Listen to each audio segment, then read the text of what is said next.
జగన్మోహన్ రెడ్డి గారు రైతుల కోసం అప్పు చేశారు.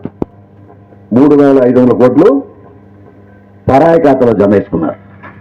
అంటే రైతులకు ఇవ్వాల్సిన డబ్బులు రైతులకు ఇవ్వకుండానే 3,500 కోట్లు బ్యాంకులు అప్పు చేసి పరాయి ఖాతాలో జమ చేసుకున్నారు. అది కాకుండా రైతులకు బాకీ 1,660 కోట్లు బాకీ చేసి ప్రభుత్వంలో పోయారు. ఈ ప్రభుత్వం దాని బాధ్యత 1,660 కోట్లు మేము ఇవ్వాలి, 3,500 కోట్లు బాకీ తీసుకున్నారు. ఆ బాకీని కూడా ఈ ప్రభుత్వం బాధ్యతగా భావిస్తూ ఉన్నాం. గత ప్రభుత్వం ఏం చేశారు? మీరు రోడ్లు వేస్తే డబ్బులు ఇవ్వలే, డ్రైనేజ్ కడితే డబ్బులు ఇవ్వలే, కోట్లకి వెళ్ళి తిప్పలు పడితే తప్ప డబ్బులు ఇవ్వలేని పరిస్థితి. ఈరోజు మేము హామీస్తున్నాం, రైతులకి 1,660 కోట్లలో 1000 కోట్లు చెల్లించామనే మాట ఇవ్వలేదా?